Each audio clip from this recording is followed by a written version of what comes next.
Good afternoon and welcome. Today's talk is The Clinician as Teacher, Shaping Tomorrow's Quality PAs. In a minute, I'm going to let David and Teresa introduce themselves. Just a few reminders. As a courtesy to our speakers, I would ask that you silence your cell phones at this time. A couple other things to remind you about. One is this is an encore presentation of the PA Education Association, and we have a slightly different CME evaluation system. Ours is paper and old-fashioned. It's the yellow sheets. So at the end of this, we would really appreciate if you would use the yellow sheets. They should be around. If not, someone can get you one at the end of the session to evaluate the session, and we will collect those. If there is time at the end for questions, please use the microphones on the aisles on either side for those questions so that others can hear. Also, this session is being recorded, so we would really appreciate that you use the microphones rather than just shouting out. Just also to remind you that there is no video or audio recording of these sessions allowed. And then please remember to take your personal belongings and trash when you leave. I just want to point out a couple of other sessions that are coming courtesy of the PA Education Association.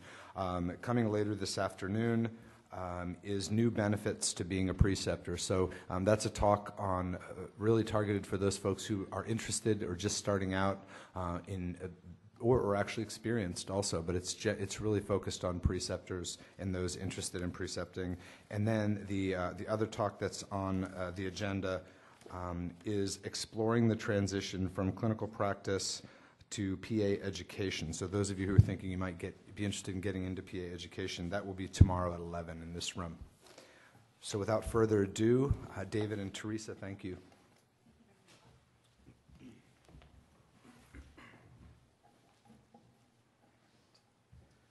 So good afternoon, and thank you for joining us today. Can everybody hear me? Is that good?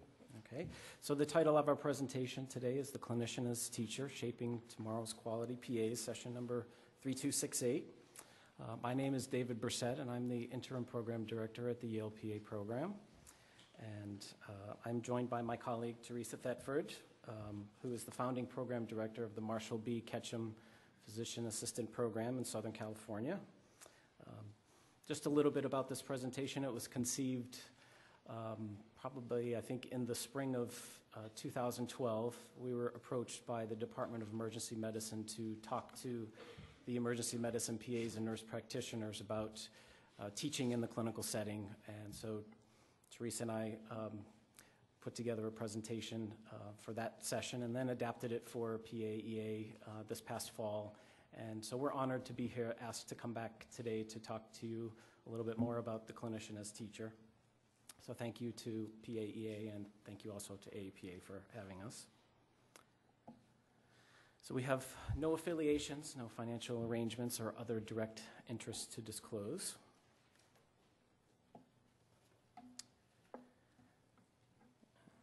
So Abraham Flexner was an American educator. His Flexner Report of 1910 transformed medical education in America with a resulting elimination of proprietary schools and the establishment of the biomedical model as the gold standard for medical education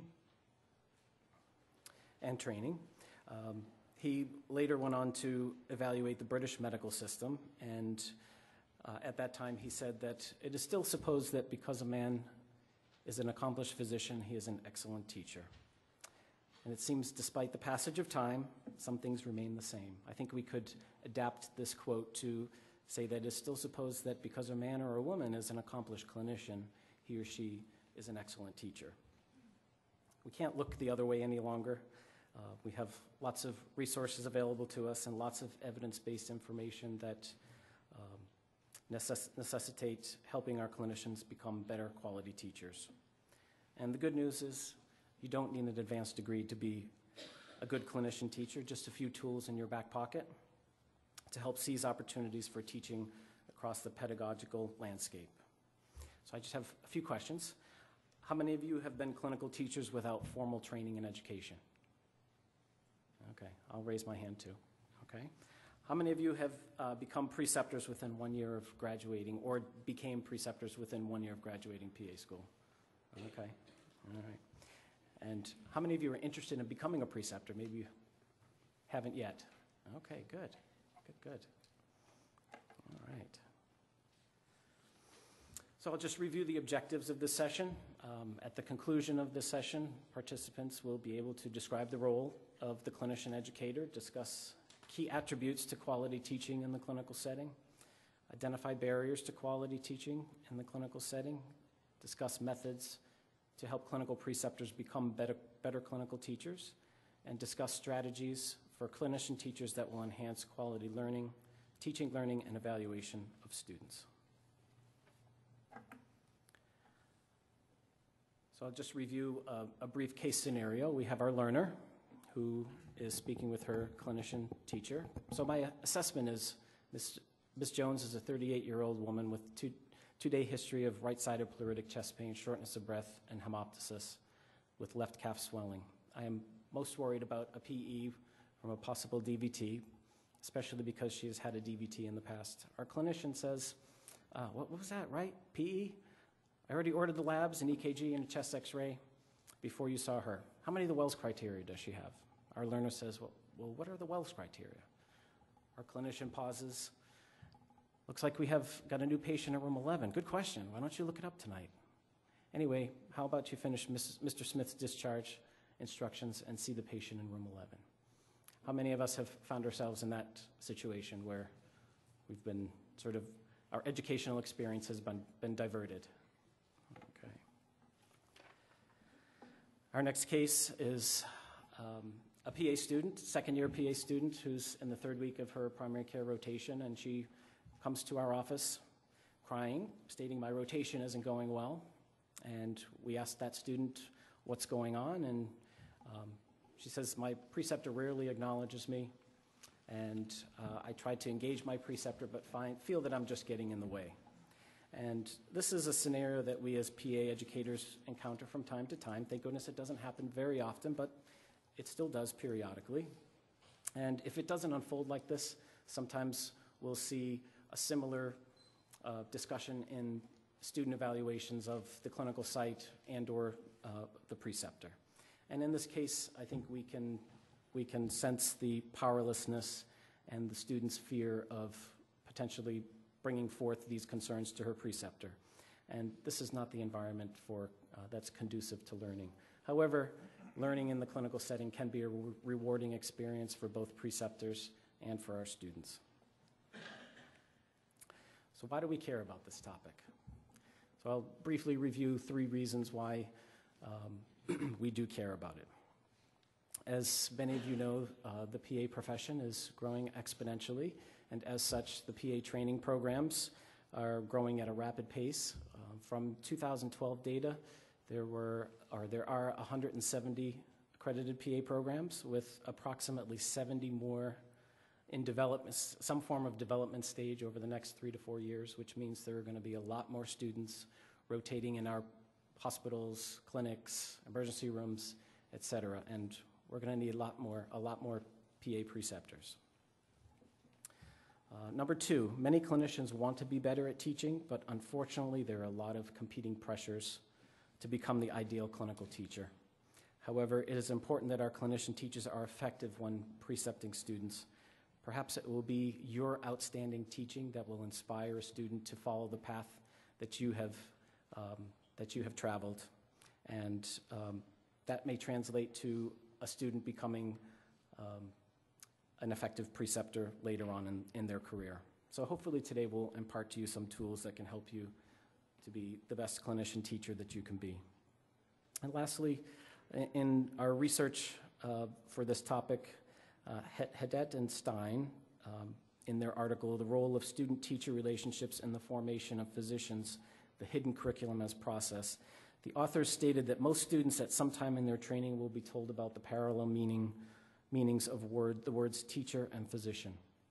Most students will also be told that patient education is a core function of the medical interview.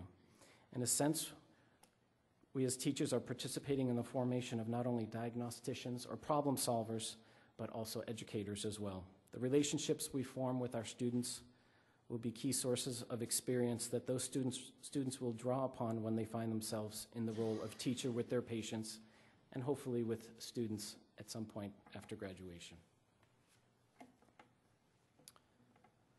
So just a little bit about defining the clinical teacher. So our clinicians serve as a role model to students through guidance and teaching skill development over many areas: history taking, physical exam, communication with patients, with families, with other members of the healthcare team, formulating differential diagnosis, documentation of our history physicals and medical write-ups, problem assessment, our plan development, and then also evaluation, forming a global evaluation of that student's performance.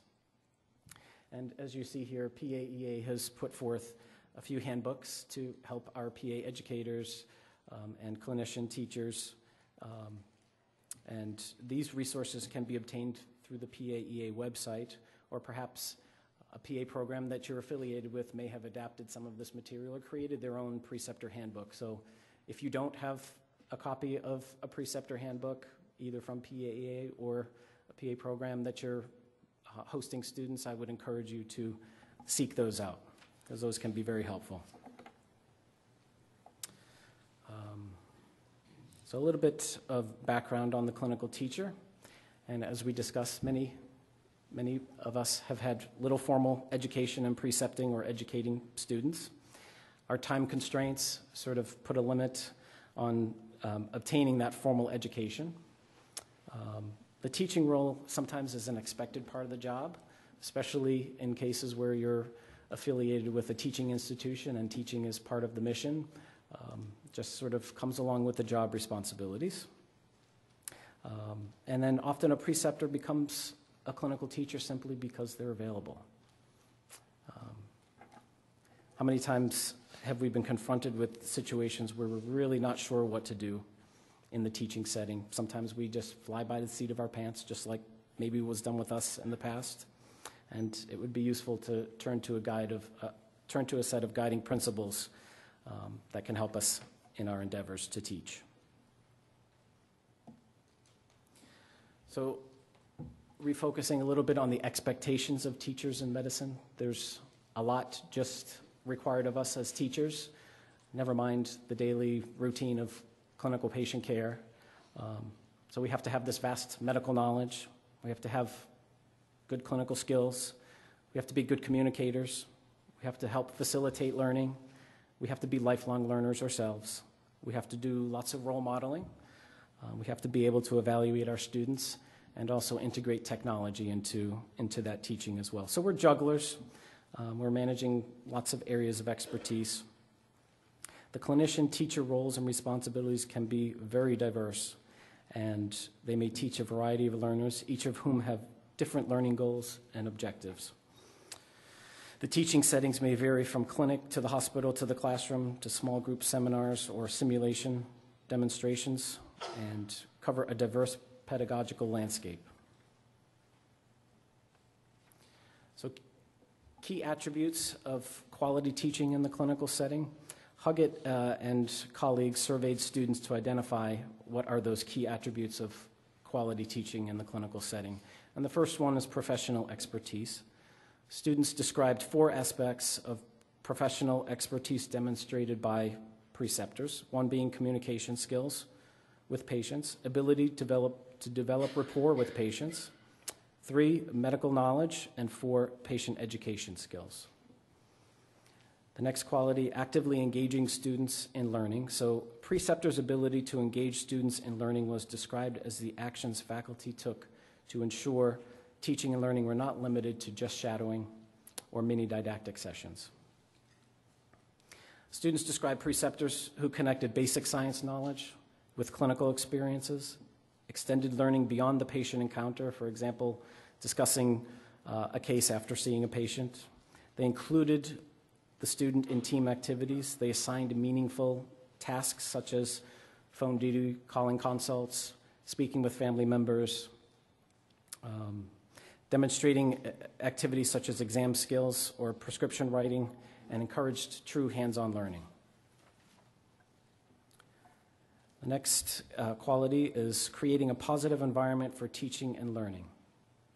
So the actions preceptors take to create that positive environment for teaching and learning could be as simply as just giving your student an orientation to the practice on day one, creating a schedule, a list of sort of expected learning opportunities throughout the month, 4 weeks, 5 weeks, or 6 weeks, whatever the clinical rotation will be, exhibiting concern for the students and the well-being. A quote from a student that probably happens all too often in the negative learning environment: I feel like I just go into a room, do my thing, then my preceptor goes in, does her thing, there's little communication, and I feel a lost opportunity of learning. The next quality is demonstrating collegiality and professionalism. So our students said that they look to us to model collegiality and professionalism. So our students will be watching. And lastly is discussing career-related topics and concerns. So students appreciated preceptors who discussed their career, provided honest descriptions of work and family life, that spoke positively about the profession that they're in or the practice that they're in. And sometimes the absence of a dialogue about this sort of reinforced negative assumptions about the particular career setting. So I guess we should be proud of where we're practicing and what we're doing, and hopefully we can emulate that to our patients, our students. So effective domains of the ideal medical teacher, there are 6 attributes, 1 being passion, 2, respect, 3, integrity, 4, motivation, 5, creation of a good learning environment, and 6, leadership. So as I mentioned before, be passionate, be proud of what you do, be respectful of all staff, patients, students, have integrity, doing what's right even when no one's looking, demonstrate your motivation, strive for that optimal learning environment, and be a leader. Look for opportunities to teach your students. And then the next slide talks a little bit about barriers to quality teaching in the clinical setting. And the first being the fast pace. As we know, the ER or the primary care office, sometimes we have 15 minutes to see a patient. We've got a high turnover, short lengths of stay of our patients in the inpatient setting. So there's sometimes learning opportunities are sort of leaving us quickly, and doesn't lend itself sometimes to quality teaching. Sometimes our patients are too sick or unstable, but however, students can still learn a lot from these opportunities. Volume and productivity sort of gets in the way where we have to see so many patients in a day. Sometimes we find ourselves with too many students, so thus diluting the learning experience for all students on that particular rotation. And sometimes technology takes away the ability for our students to sort of think on their own 2 feet. And so I think we have to use technology appropriately, but still challenge our students to sort of think out of the box and think for themselves. So, on the student perspective, we have varying knowledge bases. So you have a student towards the beginning of their training, and then the next month you may have a student towards the end of the training, and so that different paradigm might be challenging in some aspects, where the newer student is going to take a little bit more of your time, and the more senior student is going to be a little bit more independent. Sometimes our students might not be interested in what rotation they're on. That could partly just be the student, or it could be the learning experience. So sometimes our students aren't present. They're off in didactics, or they're off doing procedures, so there's opportunities lost for teaching. And then sometimes the interpersonal aspects get in the way of learning. For our preceptors, we have some preceptors that aren't very interested in teaching. Confidence in their bedside skills or teaching are sometimes lacking. Time constraints, and then again, the interpersonal. And then we also have to think about expectations. So what are the expectations of our students? What are the expectations of the PA program? And what are our expectations? And hopefully there's good communication between the student, the preceptor, and the PA program so that everyone's on the same page. And I think that's a formula for a good outcome, for a good learning experience. So now I'm going to turn it over to Teresa.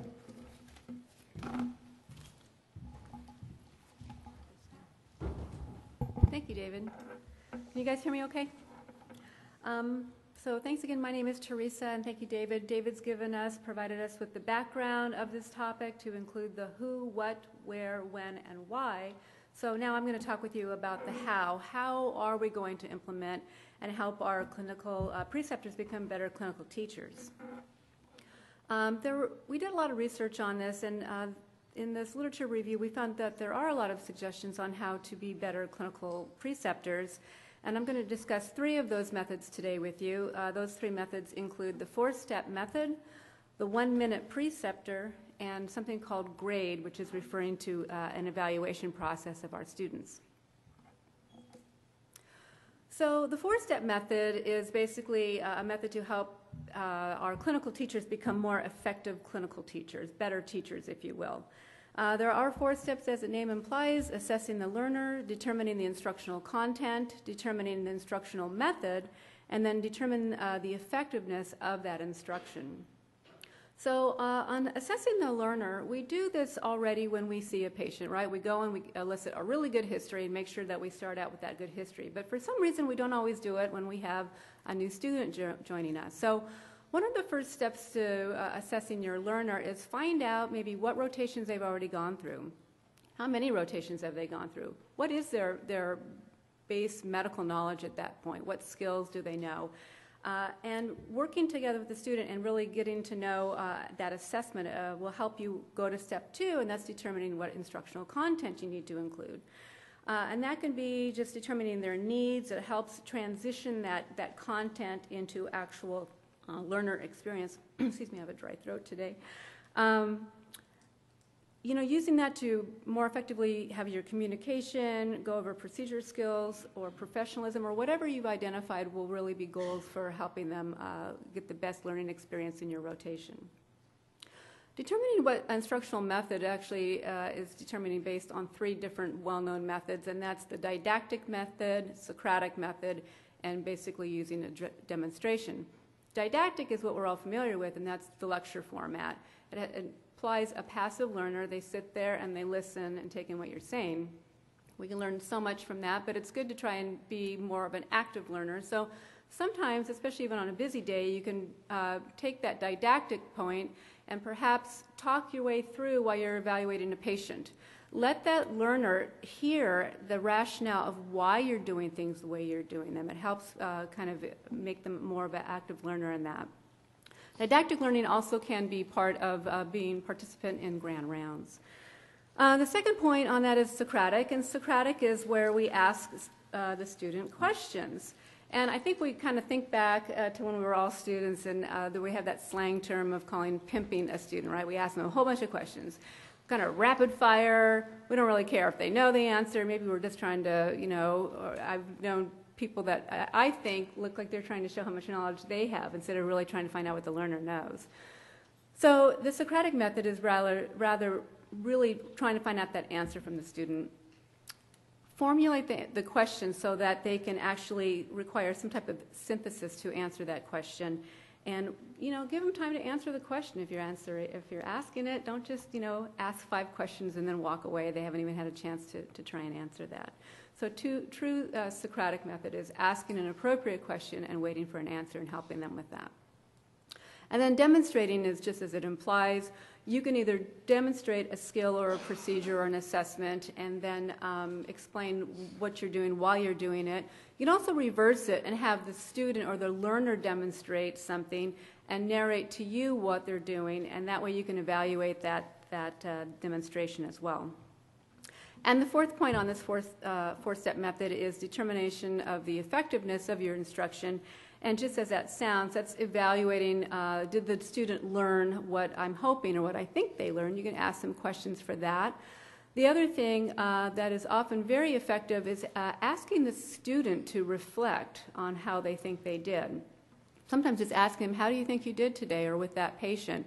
Finding out from them, what went well? What was an area of improvement? That will help you assess them, and it helps the student assess themselves. And I don't know about you, but when I've done that, it's interesting. Sometimes the students are a little tougher on themselves than I would have been even, so it's self-assessment's quite good for them to utilize.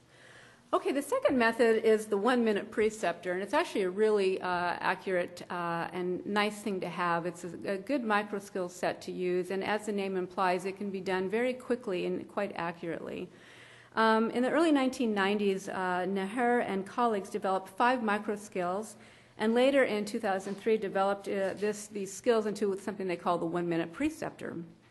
And this is basically to facilitate teaching in the clinical setting. So it's specific to the clinical setting, not in a classroom setting. This 1-minute preceptor basically fosters ownership of the clinical preceptor and the problems, rather. So the student now has some of the ownership of that. The onus of learning falls on them as well as not just on the preceptor. The learner and teacher then can identify knowledge gaps and focus their learning together. Build a strong teaching relationship together. In other words, they're a team now, a team towards better learning for that learner.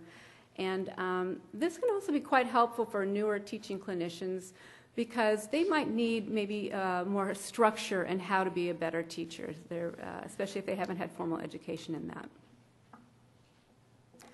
So what are these 5 microskills in the 1-minute preceptor? Well, the first one is to get a commitment. And again, this is asking the learner to articulate his or her own ideas of the learning. You know, what was the diagnosis and what is the plan? Again, you're getting that commitment from them so that they're engaged in the learning and not just being talked at. The second one is supporting the evidence, probe for that supporting evidence, evaluate the learner's reasoning, why did they come up with that evaluation, help them get through that clinical reasoning. That's one of the toughest things to teach, really, is clinical reasoning. Often we have to demonstrate that and ask them a lot about that. I don't know, those of you who are already preceptors, it's interesting, sometimes the students just want to get to the diagnosis, and then when they get the diagnosis, they think they're done. You know, they sort of ding, ding, ding, we're done, we got it. It's the process, it's the rationale behind that thinking. 3 is teach general rules. And again, teach these take-home points, something they can use later for other patients and other clinical settings. And again, if you aim it to be specific to that learner, it's much more beneficial to them. Reinforce what was done well. I think sometimes we just think we need to tell the student what's not going well, and we don't often tell them enough that they've done something well. So if you see something done well, whether it's a simple, evaluation or a physical assessment, tell them. Let them know they did a good job on something. And 5 is correct errors, and I think one of the key points is giving them not only constructive feedback, but doing it in a timely manner. If they don't get this constructive feedback for 4 to 6 weeks into their rotation, they might not have time to really modify their behavior to improve.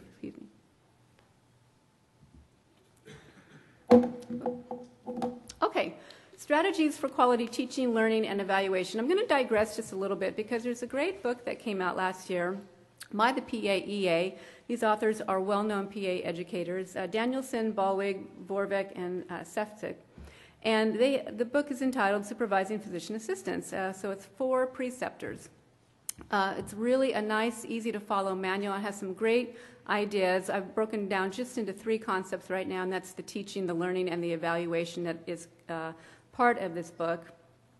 Another thing, before I forget to tell you, at the end of this book, they have several appendices that have great evaluation tools, such as preceptor evaluation forms, student evaluation forms. So if you're a new clinical coordinator or even a seasoned clinical coordinator, someone in as a preceptor even, you can look at these forms and see if you want to adapt them to your own program.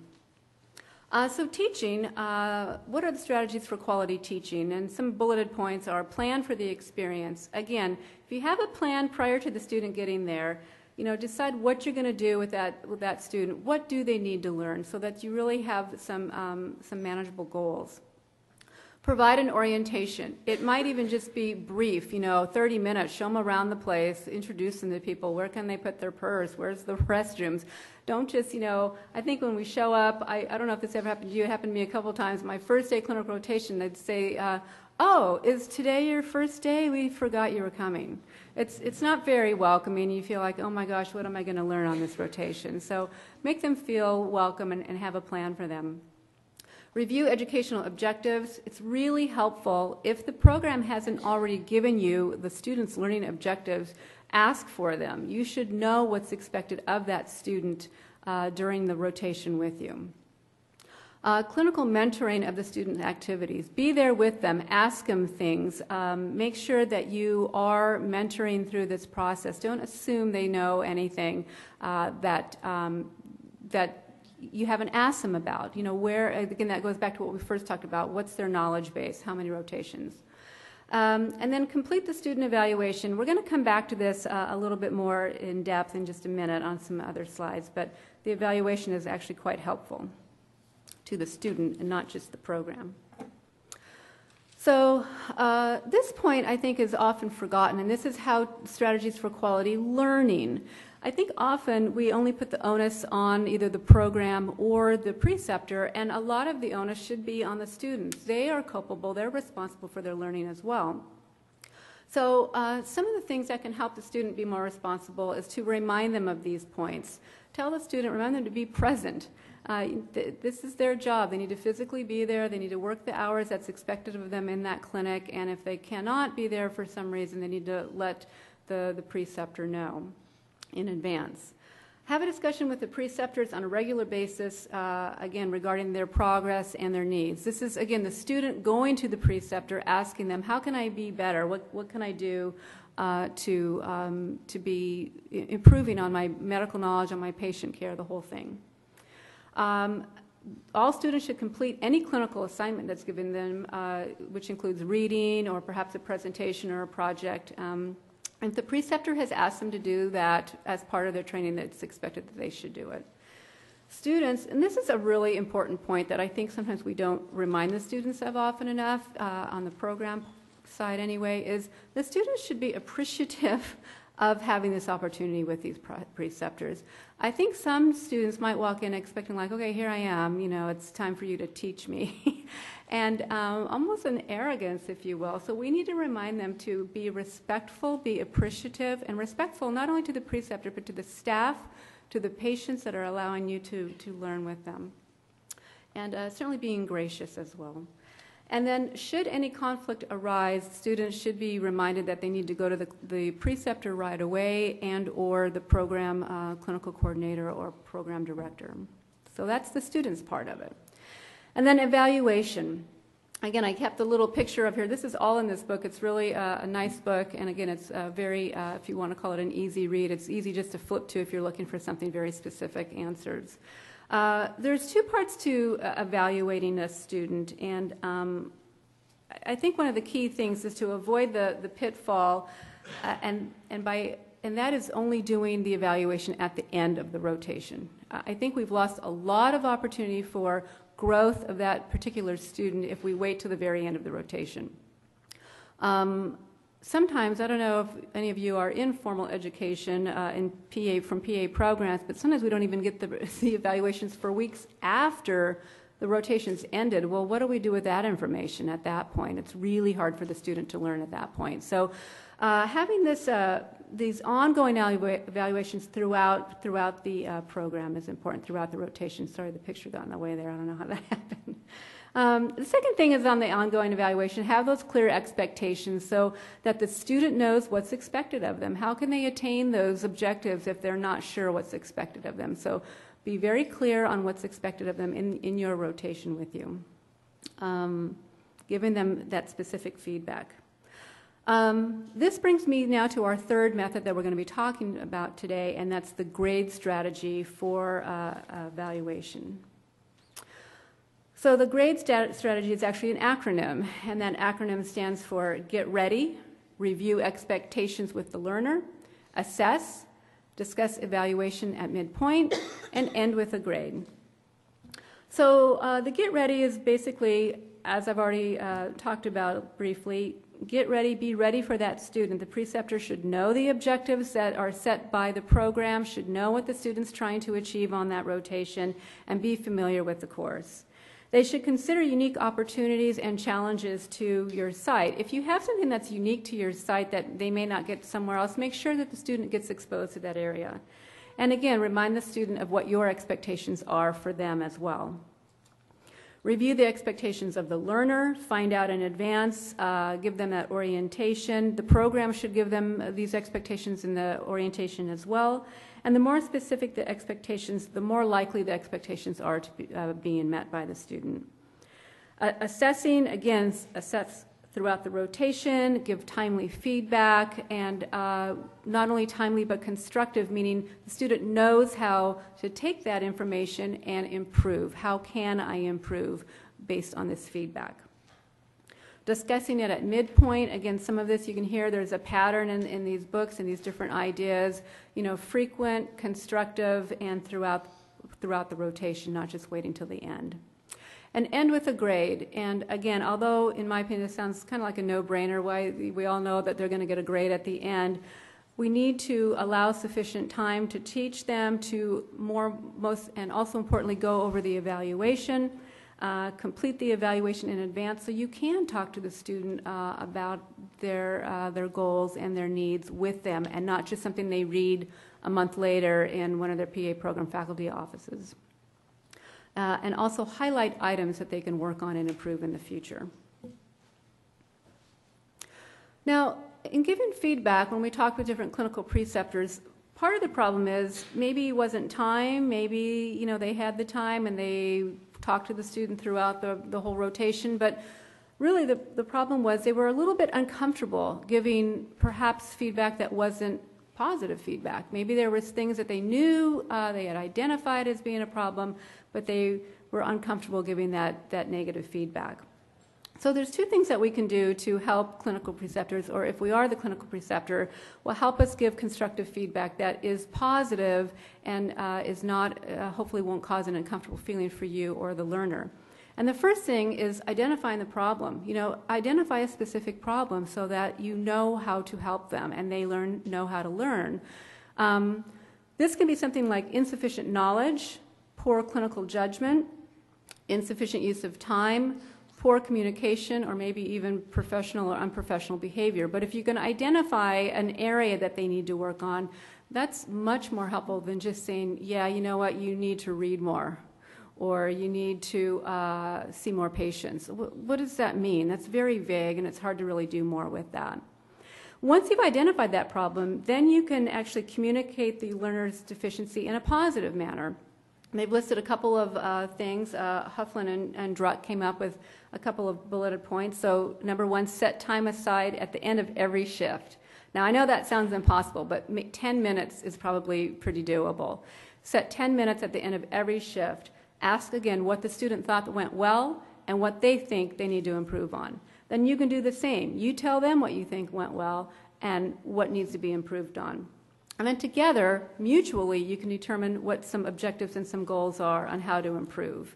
And again, if you can do this on a daily basis, it's much more helpful than waiting to the very end of the rotation. Other things, if you're a new preceptor, this might be new to you. People that have been precepting for a long time, this is almost intuitive, but behaviors that indicate that the student's getting it, they are learning. And it's things like they're thorough, they can provide you with a focused history and physical exam, they articulate good decision making. It kind of depends on how many of these bulleted items they can complete based on how many clinical rotations. If it's their first clinical rotation, they're probably working real hard at the first couple of bullets on this list. If it's one of their last rotations, they should be pretty good at most of these things by that point.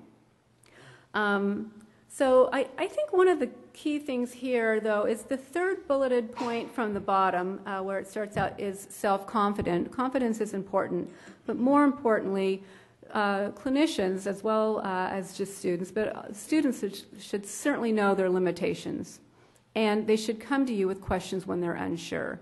I think we always feel confident that no one will hurt a patient or be unsafe clinicians if they go to someone with questions or concerns. So it's very important to remind the student that if you have questions or you're not sure, to please come see me and ask me about it. What are red flags that the students aren't getting it? They're not learning what you think they are, what they should be in that rotation. Again, a pretty long laundry list here. Some of it's more intuitive as a clinician. You can tell when students just aren't getting it. But hesitant, anxious, defensive, uneasy rapport. They might be missing patient clues and cues that you can see from across the room that they're just not getting. And I'm talking about this sort of consistently. We all have moments of learning where, oh, I missed out on a patient. I should have thought about that. But this is where they're just, consistently not seeming to understand it. So it's important to recognize those red flags, make point of it as the clinical preceptor so that you can later talk with the student about it so they don't keep repeating the same problems over and over. There are some ideas. I think one of the things we're always concerned about as a preceptor is on those really busy days, like how am I ever going to teach on a busy day? And busy can be a couple different things. Is it high acuity patients? You have just many really sick patients, or is it sheer volume? I worked in the emergency room many years, and as a preceptor, it would be very hard when we had a lot of high acuity patients to really get a lot of teaching done at that point. So I think the biggest point on this is number one, and that's pre-planning. You need to have a plan in place for that busy day where you can just tell the student, okay, we're going to have that plan for our busy day. We're implementing it today. Sometimes we have a name for it, you call it the 911 day, like we're going to 911 plan. And that way they know, oh, busy day. So what is the plan? Do they go work in triage at that point? Do they follow you so they still see your time management, your clinical management of really sick patients? Do they go in with the trauma team and see how the trauma team works with those ill patients? So whatever it is, just have a plan so you can implement it when it happens, when that busy day happens. Work together, with the student, help them learning really what's going on with the student time with the patients. You need to have a plan in advance. Sometimes, it helps if it's volume, instead of having them go in with every patient on their own and then come out to you and do the report, go in together. You do one patient the whole thing, and then they do the next patient, and you can alternate like that. And that helps them see the management, also the time management, and they can learn those skills from you as well. And that will help you be a little more productive that day. The other thing is, in advance, tell the student, okay, go in the patient's room, and I want you to elicit as much history as you can in the first 10 minutes. And then I'm going to go in there and pick up where you left off. And again, that way you keep the time going for your patient. You don't get real far behind, and the student is still getting to do some autonomously. As far as case presentation time, we've all had presentations where you think like, oh my gosh, are they ever going to get done with this case presentation? So tell them up front what you need, and that's going to help them. So, before they go in and see the patient, tell them, okay, I'd like you to finish this patient, the whole thing, your history, your physical exam, your differential diagnosis, come out to me, give a 5-minute presentation that includes all of these things, and we'll get a management plan with you. So give them that plan up front. And then fourth, finding discussion time. Make sure that we have, sorry, I got distracted here. That's okay. On discussion time, again, on a real busy day, tell them, write down your questions as you're thinking of it because you're going to forget later. And then at the end of the shift, we'll talk about those questions and we'll address them. But that way you're giving them that acknowledgement and respect that you will get back to them with their questions. So in summary, how do we be a better clinician teacher? Understand the goals, objectives of the learner, pre-plan and prepare for the learner, create a safe learning environment. In other words, make it safe for questions. Don't get angry with them. Don't tell them you already answered that 3 times. Make it safe so they will ask you. Seek out learning opportunities for them, give them regular, timely feedback, and understand the evaluation process and how it should be ongoing. These are some discussion points that you may want to take back with you to discuss with your other clinical preceptors. And I know we're pretty close to ending on time here, so David and I will be up here. If you'd like to ask any questions, please feel free. And thank you very much for your time and attention today. We appreciate it.